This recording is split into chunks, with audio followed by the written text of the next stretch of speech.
seems to slightly have begun in the strangest way. It started with the sun blasting at an object that was in our atmosphere. This object happens to be 3I Atlas. Now, there's more to the story though, because now we're talking about simulating solar chaos. The fake solar storm hits to simulate the unthinkable. The ESA have been preparing for this so-called space weather disaster. They say this is the largest solar storm simulation in history. It's not a question of if, when it'll happen. So we got footage later on too. We're going to show an object getting blasted by the sun. You're going to see that here coming up. But on the ESA's official website, you can see right here, they say they're training for the big one. And they have this controlled environment, all these different tactics. Now, the interesting thing is they're trying to say like the next Carrington event. But they also talk about the blackouts, and then I'm going to tell you what they plan to put in the atmospheres once the blackout happens, because there's a lot that goes into this full dynamic of the storyline. So the scientists are worried about what they're going to put in the atmosphere. And if you're here right now, you're probably worried. They're talking about a satellite that creates artificial sunlight. Why scientists are worried? A satellite that beams sunlight from the sky. Scientists say it could end darkness and change nights forever. So they're telling us that we need to put this satellite in the atmosphere. Whatever this thing, it mainly looks like this. This is the actual look of it. But I've seen it, and actually, this is just a photo description of it. Question is, are they saying like we need to do that after we have the fake solar storm simulation, which they already ran? Let's read a little bit more of the situation here. So things just about to get real strange. This exercise has been an opportunity to expand simulation training campaign involving many stakeholders across the ESOC, covering all types of missions. Operational parties conducting a controlled environment gave us a valuable insight how we could better plan to approach and react when such an event occurs. The key takeaway is that it's not a question of if, it's when. They're so sure about this, y'all. Like what makes them so sure that this scenario is going to happen? And the thing is, when we talk about these earth disasters and everything else that's coming, the blackout point, they get into communications, and then they talk about in November something they want to specifically do that we got to tell you a little bit later. So let's imagine this. Here's the blackout hitting. Here's a GPS getting scrambled. And they're supposed to throw up some satellites, and they're saying that, well, this is going to be for you to gather solar energy. It's going to help you gather solar energy. You're going to pull it all up. In the meantime, the artificial sun as well they're still doing plans with that. But let's get back into this object really quick, because it's shot at 3I Atlas, apparently. And this was earlier going on, and they talked about that around September 28th. Now, this is not the only time the sun has fired at an object coming in. So you can look at this right here on screen. I'm going to show the video. Comet Encke got stripped away by a solar eruption as well. So 3I Atlas has not got stripped away by this, but this is an image, this is a video when this object was flying close to the sun, and then you can see it get blasted. You can see the energy firing, just blasting this object and then blasting the object. So it's almost like the sun has a defense system. That's what's wild right here. So you'll see as it gets closer and stuff like that. You can see right here is a close up, and it's like the projection of energy firing from the sun. So you can't get next to it if it doesn't want you to. It's intelligent in its own way. Or either something or some object, because I've seen objects come out the sun, are there and are able to push back against something coming its way. So now they just announced this. This is where it even gets a little bit more strange right here.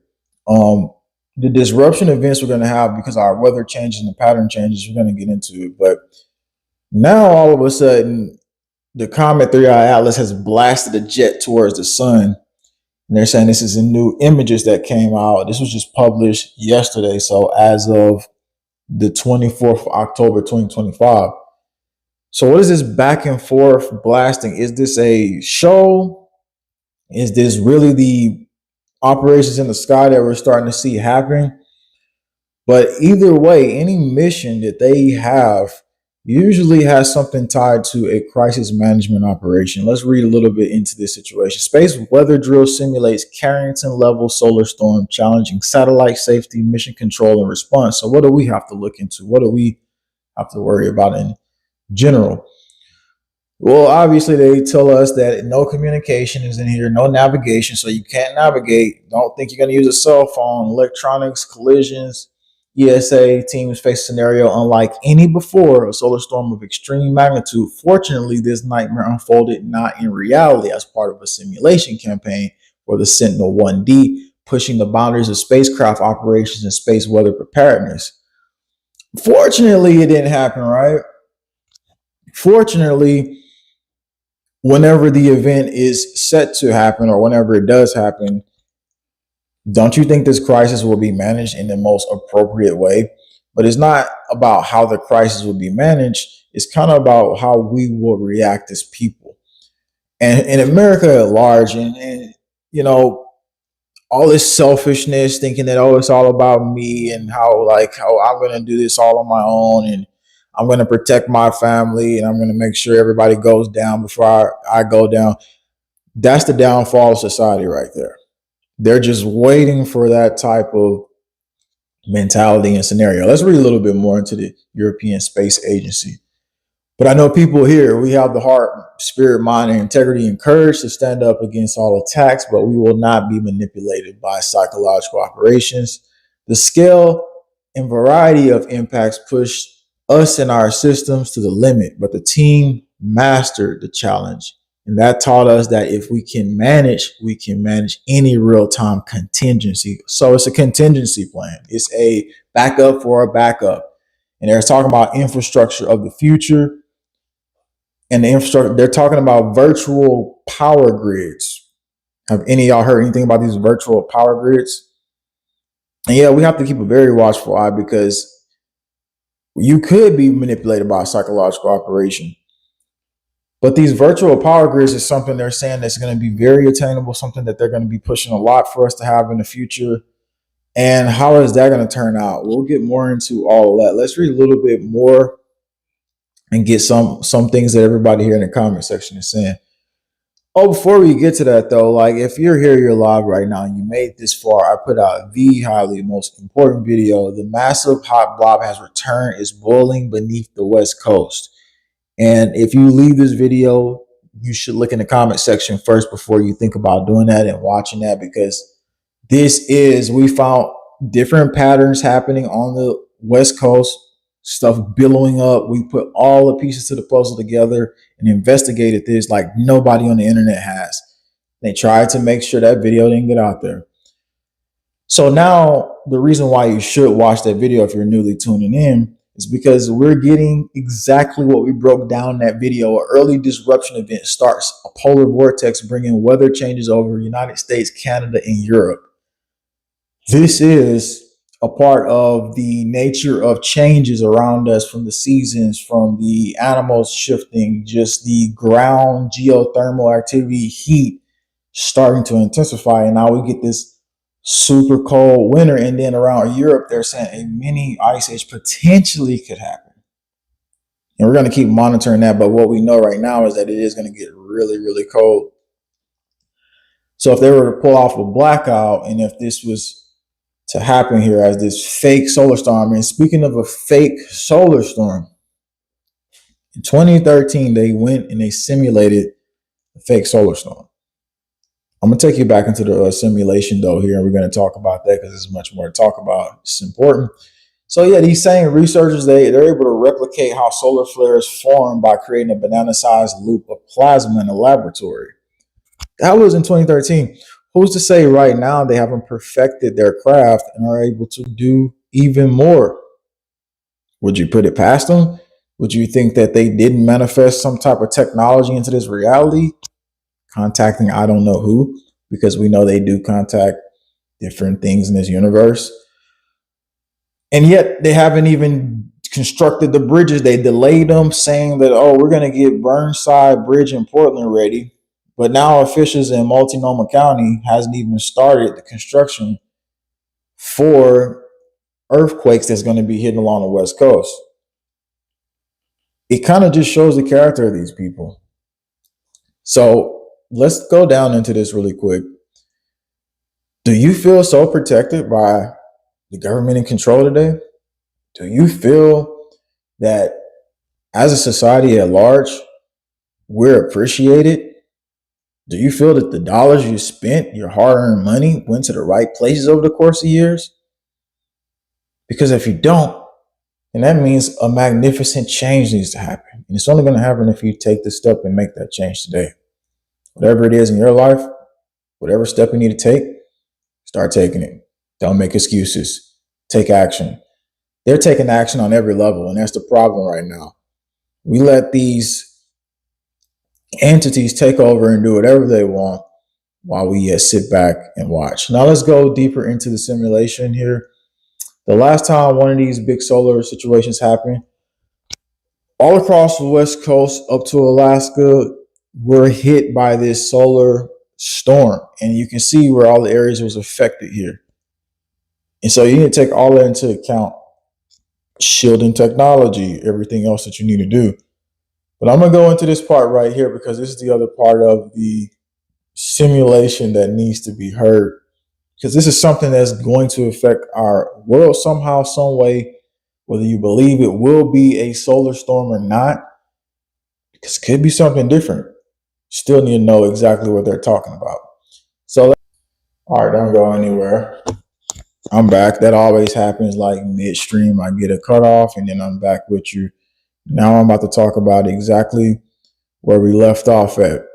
So if we get deeper into this from the operations and everything that's going on, we're going to show you exactly the next part of this plan. When they flew through this biggest solar storm ever recorded here. And you can look on screen here. What is going to be affected? What are you going to have affected? They're telling us right now. Power grids, aviation is going to be affected. Satellites are at risk. So imagine a world where you're not able to navigate unless you have a map. And imagine that electronic cars are not moving and stuff like that. Imagine all these scenarios. Because that's when they crisis control, crisis management during the earth disaster. Now, I'm going to show you something else, though, because there's more to the story that we need to break into. So when they talk about a little bit deeper into the exact scenario that we're looking at, we go down into and they talk about November here in this one article that I'm just pulling up from physics.org. Before every ESA launch mission, teams undergo rigorous simulation phase. Since mid-September, teams ESA, European Space Operations Center in Germany, have immersed in simulations for Sentinel-1D scheduled for a launch on November 4th, 2025. So this is the next one they expect to launch. And when it happens, they're talking about this Carrington event, the strongest geomagnetic storm ever recorded. They're going to replicate the effects of a catastrophic solar storm on the satellite operations test and see its ability to respond without satellite navigations. Now, the question we have to step back and ask, you're going to simulate what happened in the Carrington event. Okay, we know you can use plasma now. You went in the laboratory, you shot the waves off, and I showed a video of that a while back. Are you going to do that publicly? Because there's no statement saying that how is it going to be public? Is it just going to be like this, like controlled experiment? Usually they say controlled, but how can we really trust that? How can we really trust that? So all valid questions to ask here. I'm going to take you a little deeper into the scenario. And the people tuning in, if you just tuned in, you have to watch it again to see the objects that's being shot off and everything else that's happening behind the scenes. So faulty electronics, this is the scenario that's going to be people are going to be faced with. Now let's go into this other part where it talks a little bit deeper about this disaster. Scientists prepare for next Carrington event. Should such event occur, there are no good solutions. There are no good solutions, they say. That gives us a lot of faith. It's like coming home and then, you get told about the worst disaster coming. There's no solutions. Oh, thank you. No solutions? So why are we talking about the problem then if there ain't no solutions? Let's just talk about it and let's run around in fear, basically, is what they're doing.